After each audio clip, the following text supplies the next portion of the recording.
Storytime. Evoluzione Radio.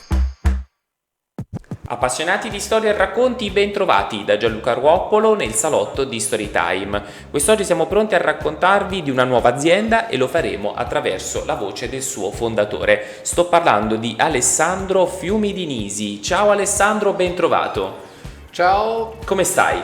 Benissimo. Bello sorridente. Alessandro è venuto qui per raccontarci, come detto, della sua azienda dal nome Camper Academy. Iniziamo però prima a conoscere Alessandro. Chi sei, da dove vieni, com'è nata la passione per il camper e per questo settore, no? Ecco, c'è tanto da raccontare. La passione per questo settore, io credo di avere la fortuna di aver fatto della mia passione il mio mestiere e comunque non aver perso la passione. Ho iniziato a lavorare nel mondo del camper che avevo 19 anni e la cosa più incredibile, per un po' mi sono vergognato di dirlo, ma non è più così, è stato perché io sono andato a vivere in una roulotte. Ho desiderato lasciare casa, gli affitti al tempo erano improponibili e sono andato a vivere in una roulotte sul lago di Como. Da lì, girando le varie concessionarie, è nata la passione, ho iniziato a guardare i camper, mi piacevano tantissimo, ho sognato di averne uno e ben presto ho costruito io un qualcosa che potesse somigliare a un camper su un Ford Transit rosso. La prima volta andai in Sicilia e mi fermarono le autorità al mattino bussandomi pensando fossi uno zingaro, perché era impensabile per il tempo di dormire in camper. Da lì a poco ho iniziato proprio a lavorare in questo mondo seriamente, ho aperto una mia attività, in primo luogo di allestimenti, riparazioni, montaggio accessori e dopodiché anno dopo anno la cosa cresceva sempre di più fino a quando sono riuscito a comprare il mio primo capannone proprio qui vicino alla sede vostra e da lì ho iniziato il mio cammino che si è poi esteso all'ingresso in una multinazionale perché di fatto avevo iniziato a vendere i prodotti di una multinazionale e proporli nel mondo del camper che erano inediti e dopo qualche anno i risultati erano troppo soddisfacenti e questa multinazionale ha deciso di comprare la mia attività e di offrirmi un posto al loro interno. Questa forse è stata la parte tra virgolette più interessante o comunque quella che mi ha insegnato di più. È stato un po' uno spartiacque, no, per la tua carriera professionale? Assolutamente sì, perché mi sono ritrovato da piccola impresa artigiana praticamente a dover inserire o meglio creare all'interno di questa multinazionale che opera tuttora nel mondo dei veicoli, qualsiasi veicolo, dalle barche ai treni ad eccezione degli aeroplani.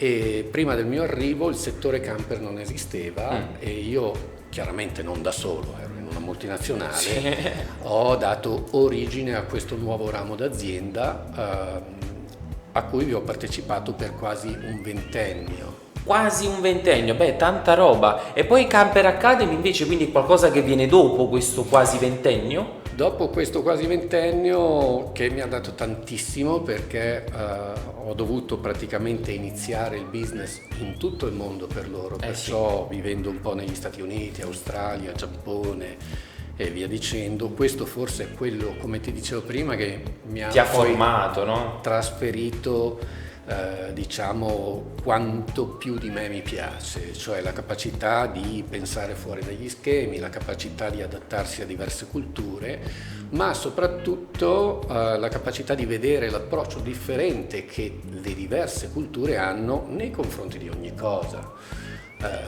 Io credo ad esempio che gli italiani si distinguano per il loro genio e la loro abilità di design, dove invece dai tedeschi ho appreso un mindset un attimino differente, più calcolatore, più minuzioso, diverso, con delle capacità ingegneristiche sicuramente maggiori delle nostre, proprio perché hanno bisogno di comprovare tutto, quello che noi, tra virgolette, che noi un po' detestiamo dei tedeschi, però alla fine loro, non contenti dovendo provare tutto, riescono ad arrivare all'obiettivo in maniera più strutturata e dare ai prodotti stesso un grado di affidabilità Di un certo livello. Arriviamo al dunque di cosa si occupa Camper Academy. Camper Academy è nata per colpa di mia moglie. È nata per colpa di mia moglie perché io dopo quasi 20 anni di multinazionale ho deciso di tornare sui miei passi, di tornare ad essere imprenditore di me stesso e di aprire un'azienda di consulenze per i costruttori di camper, e così ho fatto. Poi, visitando la fiera di Düsseldorf un anno, mia moglie vede questi kit di camperizzazione e io le dissi: amore, nell'anno 2000 alla fiera di Novegro presentavo questi kit di camperizzazione, ne feci 3 e mi risero in faccia. E praticamente dei 3 che feci, uno lo regalai e 2 li smontai, perché il mercato non era ancora pronto per dormire dentro un furgoncino, per dormire dentro una monovolume, e invece 5 anni fa stavano iniziando a vedersi i primi. Mia moglie si innamorò e dico: va bene, facciamoli noi.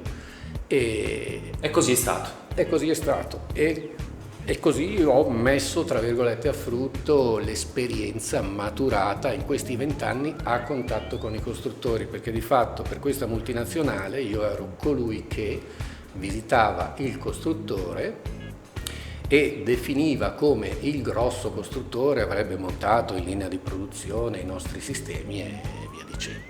Bene, quindi se volete dare un'occhiata ai social sono Camper Academy Paderno Dugnano su Facebook, poi Camper Academy Instagram e TikTok e anche su YouTube. Camper Academy, vi consigliamo di seguirli sui social anche perché oltre alle classiche foto trovano anche i video. Prima ho visto video insieme a te dove hai spiegato per bene un po' il tutto, giusto? Esattamente, sì.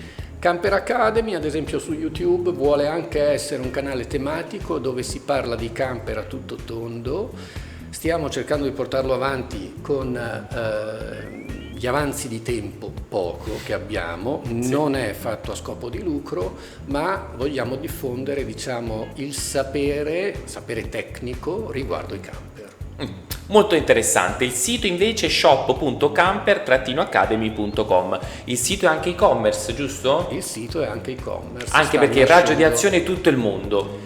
Ma sì, fondamentalmente noi in questo preciso istante stiamo cercando rivenditori un po' in tutto il mondo. Attualmente abbiamo 2 richieste dall'Australia, una dal Brasile e diverse dai vari paesi d'Europa. Molto bene, comunque sul sito c'è scritto tutto, ragazzi, con tutta la descrizione, ci sono anche le recensioni, quindi Sì, direi di sì. è provvisto di tutto. Va bene, se avete comunque bisogno di maggiori informazioni siamo in grado di darvi comunque un indirizzo mail che è mail@camper-academy.com. Quali sono le sfide di oggi invece, Alessandro, dato che tu mi raccontavi dei tempi passati, quella volta che di quei 3 oggetti un po' ti ridevano, oggi il mondo è cambiato, quali sono le sfide che ci attendono da oggi al 2025 e gli anni a venire? Allora, c'è un chiaro segnale anche da parte dell'industria automobilistica di rendere le autovetture sempre più abitabili, e questo lo vediamo a mano di Volkswagen, che ormai da anni produce in California, hanno seguito anche Ford, Mercedes con dei veicoli dedicati. C'è una volontà di, tra virgolette, soprattutto dalle generazioni più giovani, di nomadismo digitale. Sì. Oggi sentire nomade digitale è assolutamente l'attualità.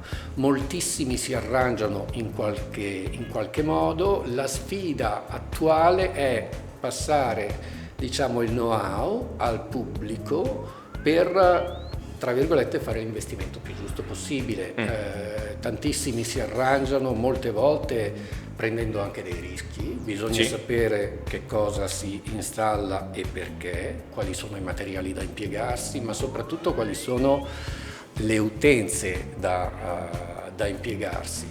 La nostra sfida personale di Camper Academy, in un mercato che è per la stragrande maggioranza fai da te o comunque a mano di tanti artigiani che producono dei prodotti anche discreti, per carità di Dio, noi vorremmo andare oltre e continuare a sviluppare un prodotto con un concetto industriale e un grado di affidabilità alla pari dello stesso livello qualitativo e di affidabilità delle autovetture. I nostri kit, ad esempio, sono sviluppati per avere un concetto modulare. Significa che tu oggi hai il Vito e lo compri per il Vito, la base inferiore ti rimarrà anche dovessi acquistare domani un Volkswagen, cambierai soltanto la parte superiore perché va a combaciare perfettamente con la carrozzeria. Ulteriori sfide, quella di renderlo sempre più accessibile, riuscendo a contenere i costi, pur sapendo però che bisogna rimanere su un prodotto di un certo pregio. Di un certo pregio, ci sta. Va bene, quindi l'obiettivo ha sempre a che fare con la conoscenza, perché con la conoscenza si ha consapevolezza e poi lì a cascata tutto. Chiaro. Siamo arrivati ai saluti. Alessandro, vuoi ringraziare o salutare qualcuno? Tutti i clienti? A questo, nello specifico di Camper Academy, la persona che devo ringraziare di più e salutare è mia moglie, ci che sta. mi sta sostenendo come nessun altro ha fatto in vita sua. Come si chiama tua moglie? Maria, allora salutiamo sicuramente Maria che ci sta ascoltando e guardando in questo momento, e a nostra volta Alessandro ti salutiamo e ti auguriamo un grosso in bocca al lupo per il proseguimento della tua attività professionale. grazie a tutti. Alla prossima, ciao! Storytime. Evoluzione Radio.